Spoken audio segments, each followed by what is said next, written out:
Hi hello, ഇന്ന് നമുക്ക് അടിപൊളിയായിട്ട് ഉണ്ടാക്കാൻ പറ്റുന്ന ഒരു ബീഫ് അച്ചാറിൻ്റെ റെസിപ്പിയാണ് കേട്ടോ. വളരെ സിമ്പിളായിട്ട് ഉണ്ടാക്കാൻ പറ്റുന്ന ഒരു ബീഫ് അച്ചാറിൻ്റെ റെസിപ്പിയാണ് കേട്ടോ. അപ്പോൾ ഇതെങ്ങനെ തയ്യാറാക്കണമെന്ന് നോക്കിയാലോ.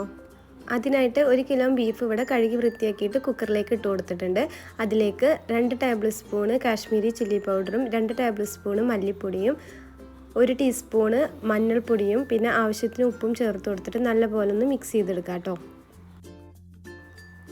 ഇത് നമുക്കൊരു 1 മണിക്കൂർ നേരമൊക്കെ റെസ്റ്റ് ചെയ്യാനായിട്ട് വെക്കുക. അതിനുശേഷം ഇതിലേക്ക് ഒരു 1/4 കപ്പ് വെള്ളം ചേർത്ത് കൊടുത്തിട്ട് ബീഫ് നല്ലപോലെ തന്നെ വേവിച്ചെടുക്കുക കേട്ടോ.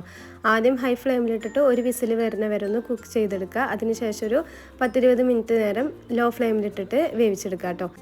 ഇനി ഇതിലേക്ക് ചെറുനാരങ്ങ വലിപ്പത്തിലുള്ള പുളി ഒരു പാത്രത്തിലേക്ക് ഇട്ട് കൊടുക്കുക. പിന്നെ ചൂടുവെള്ളം ഒഴിച്ചു കൊടുക്കുക കേട്ടോ. എന്നിട്ട് നമുക്കത് നല്ലപോലെ തന്നെ പിഴിഞ്ഞ് മാറ്റി വയ്ക്കാം. പിന്നെ നമുക്ക് അച്ചാർ പൊടി തയ്യാറാക്കിയെടുക്കാം. അതിനായിട്ടൊരു പാനിലേക്ക് 5-6 ഉണക്കമുളകൊന്ന് നല്ലപോലെ റോസ്റ്റ് ചെയ്തെടുക്കുന്നുണ്ട്.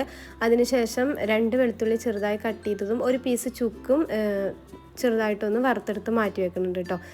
അതേ പാനിലേക്ക് തന്നെ 1 ടേബിൾ സ്പൂണ് ഉലുവയും 1 ടേബിൾ സ്പൂണ് നിറയെ കടുകും നല്ലപോലെ തന്നെ വറുത്തെടുക്കാം.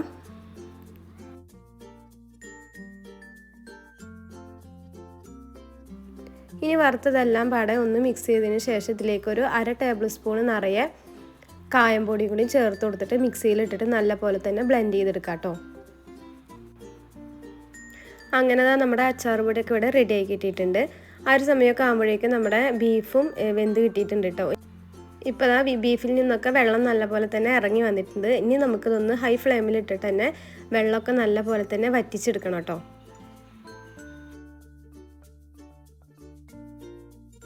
ഇനി നമുക്കൊരു കടായി അടുപ്പത്ത് വെച്ചിട്ട് അതിലേക്ക് ഒരു 1/2 കപ്പ് വരെ നല്ലെണ്ണ ചേർത്ത് കൊടുക്കുന്നുണ്ട്. നല്ലെണ്ണ ഒന്ന് ചൂടായി വരുമ്പോൾ നമ്മൾ വേവിച്ച് വെച്ച ബീഫ് ഒന്ന് ഫ്രൈ ചെയ്തെടുക്കാം കേട്ടോ. 2 ബാച്ചൊക്കെ ആയിട്ട് ഇട്ട് കൊടുത്തിട്ട് ഫ്രൈ ചെയ്തെടുക്കാം.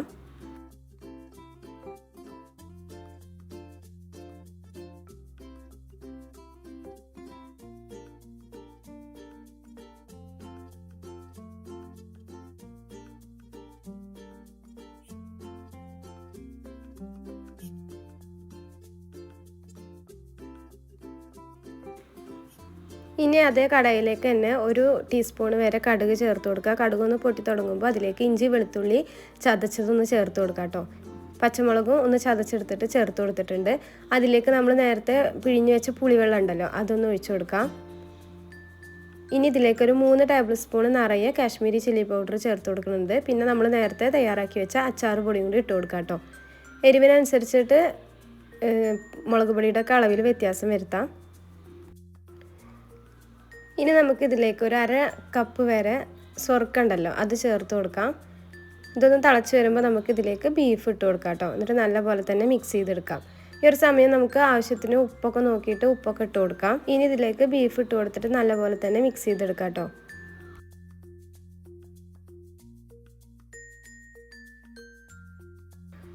ഇപ്പോൾ മേൽഭാഗത്തൊക്കെ എണ്ണ തെളിഞ്ഞ് വന്ന് തുടങ്ങിയിട്ടുണ്ട്. ഈ ഒരു സമയം നമുക്ക് ഫ്ലെയിം ഓഫ് ചെയ്ത് വെക്കാം കേട്ടോ. ഇനി ഇതിരിക്കും തോറും കുറുകി വരും കേട്ടോ ഈ ഒരു അച്ചാർ. വളരെ ടേസ്റ്റി ആയിട്ടുള്ള ഈ ഒരു അച്ചാറിൻ്റെ റെസിപ്പി എല്ലാവർക്കും ഇഷ്ടപ്പെട്ടു എന്ന് വിചാരിക്കുന്നു. ഇഷ്ടപ്പെട്ടാൽ എല്ലാവരും ലൈക്കും ഷെയറും സബ്സ്ക്രൈബൊക്കെ ചെയ്യുക. എൻ്റെ ചാനൽ ആദ്യമായിട്ട് കാണുന്നവരാണെങ്കിൽ സബ്സ്ക്രൈബ് ചെയ്ത് തൊട്ടടുത്ത് കാണുന്ന ബെല്ലൈക്കൺ പ്രസ് ചെയ്യാനൊന്നും മറക്കരുത്. അപ്പോൾ നാളെ മറ്റൊരു വീഡിയോ ആയിട്ട് വരുന്നുണ്ട്. Okay, by.